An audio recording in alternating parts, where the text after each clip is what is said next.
you guys have been writing and recording an incredible sort of, I suppose, body of work in Los Angeles, an artful synthesis of like noise, rock, electronic, some disco and industrial styles, releasing, I suppose, 3 albums, the most recent being Get Colorr in 2009. Can we talk a little bit about maybe the most recent record and a little bit of the influences and sort of the recording process that went behind that album? Sure. As far as influences go, I mean, I think a lot of bands and a lot of people get asked questions about, like, what are you influenced by? Is it, like, a political reactionary or, like, other forms of art? And, like, unquestionably what we're most influenced by is music. I don't have a way to answer that question directly, citing some sort of other example other than we are really audiophiles and are constantly listening to music and different types of music, so that's definitely the main impetus. We did listen to a lot of metal kind of before we wrote that record, somewhat tongue-in-cheek, and I don't mean like cool hipster black metal. I mean, we were listening to like Pantera and Metallica. But then the other big influence, without sounding too pretentious, as I feel like on that record, was ourselves. Yeah. Just because there was like a process of figuring out what kind of band we were, and it's not like a typical model of a band, so it wasn't something we had just decided, like, we're going to be a post-punk band, or like, you know, we're going to be a drum and bass act, or whatever. We had to kind of flesh it out, and that took getting comfortable with, as far as just like how we related to it with writing, and the first album was sort of a discovery of that process, and so by the second album, it was us, because the first album was like very much editing, saying like, oh, that sounds good, but that sounds too much like this, we have to change it. Developing like a vernacular, if you will, and then by the second album, but when I say second album, I mean Get Colorr, actually, second full length, and so in that one we were being able to reference ourselves, so it was fun to look at the first record and say like, okay, these are things that we did, and we want to expound upon that, so maybe there'll be more melody or more repetition, things like that, but without sacrificing sort of the aesthetic or the sound palette that we had worked to develop on the first one. As far as the recording process, I mean, we just recorded a record. Like, we recorded it all analog, which I don't think we'll ever do again. Yeah, why is that? What was the problem with the analog recording process?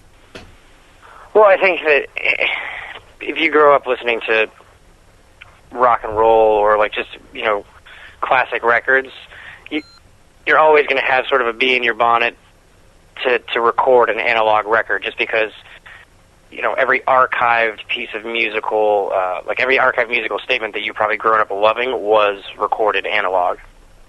So I think we all felt that very much, and there is like unquestionably like a warmth and a very special quality to recording an analog tape. But for us,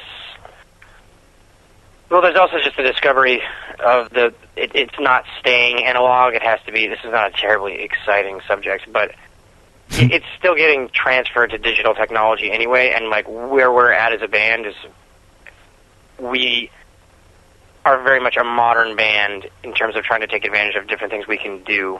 Yeah, well, I guess in terms of mixing and production, and that's, you know, unless you have a lot of money and a lot of time and a lot of people with a lot of expertise, doing that analog it's very difficult because, you know, it's harder to manipulate, and it's just magnetic tape. It's not as pliable as digital. Digital is infinite and free. So, and just we're control freaks. So I think in the future, not that I'm glad we did it and then we got it out of our system. Jake, you were saying before that you guys are a modern band. You're sort of also exploring a number of different projects at the moment, including, as well as music, you've got a fashion line, I understand, coming out, and you're exploring some film and TV work with health. Can you tell us a bit more about those projects? Well, the fashion line, our bassist John is working with some local designers and just working by himself in LA to develop, because we do everything in-house, like, all together, you know, so it's like John will design T-shirts, and then we'll go over the T-shirts and say, like, okay, we like these. You know, we don't outsource anything. That was a function of us being super controlling, just knowing that we probably wouldn't like we didn't want to have to, like, bring someone in to work with and compromise with and then make them feel bad. So we started doing it ourselves, and it just seemed to be like a natural extension. So the fashion thing is beyond just selling T-shirts. We're interested in, well, okay, there's different types of articles of clothing that we could sell, and maybe not on a large scale, but just for ways to, like, sort of diversify what we're doing. And as far as the film and television thing, it's just, yeah, we are planning on doing a thing called Health Visions, where I can't even give a blanket statement as to what it is in terms of, like, sketch comedy or just really bizarre like video projects. We did one, like, just for a tour video of Australia, sort of on a lark rather. And I think that for us, that's just, when I say being a modern band, I think it's an important question to ask yourself if you're going to be in a band. Like, what is relevant about being in a band now, and especially with the way that people ingest music, the way they interact with it.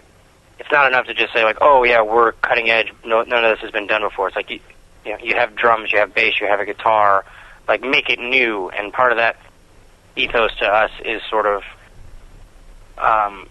there's different ways that, because everything is also connected now. You can't have that sort of remote quality of, oh, we're just in a band and I make my art and no one knows who I am. It's like, you can get on my Facebook page or my Twitter account. So we kind of just want to be able to be connected to a lot of different facets of things that we can do. Like, and the overall idea is that there's the continuity of aesthetic. So that, like, everything that we do, whether or not it's a fashion line, or we make a silly video for the internet, or we do a remix album, or if we contributed music for a film or, like, scoring, anything like that, there would be a unification of, like, it is this thing. Like, you call it a brand, but I feel like that's a little cynical. But this artistic entity that is health, that's, like, has an umbrella sort of definition that doesn't just mean these guys who make music. Well, I love the idea that you guys are exploring. I think on your MySpace page at the moment, the CD sweepstakes. You've kind of adopted, I don't know, Willy Wonka's hat, if you will, with albums that you're selling, allowing winners to get a golden ticket that allows them to go to Magic Mountain with you and have breakfast in bed with the band. That's a pretty awesome idea. How did you guys come up with that one? It was something we discussed with the first record. But we did it very hypothetically because no one had any idea who we were, and we didn't even know if anybody was going to put it out. And we worked on it really painstakingly, and that was sort of one of those, what if we could, fly a guy out and, like, basically, yeah, the impetus was the Willy Wonka thing. And then we thought, well, what if there were other ways, like, that would be the first prize, and there were other ways that we could make it sweepstakes. And sort of just, I don't even know if it's, like, tongue-in-cheek. So few people buy CDs anymore. There used to be more of, like, a communion when you, like, bought a record. It's like this object that sort of made you closer to the band. It had the artwork, and we kind of figured, if there are going to be a few of our fans who are still going to buy our CDs, then we might have some way to make it special. And, like, there's different ways that can be accomplished, like really special packaging, or it comes with a booklet, but we feel like that's been really well done. And so we wanted to sort of discover or think about a way that we might go about that from another avenue and maybe do some things that are funny, like, we'll send you a bag of Jupiter's cat's hair and a photo of us holding the cat. Now, that's kind of silly, but if you bought a record and you really love that record and then that band also sent you a photo of the guitar player's cat, you'd probably remember that. And it just seemed like quirky, ultimately, like, very uncynical, earnest way of sort of saying, like, hey, like, we made the music. If you're listening to the music, then, like, we can all be a part of this experience or this thing together without it being hokey.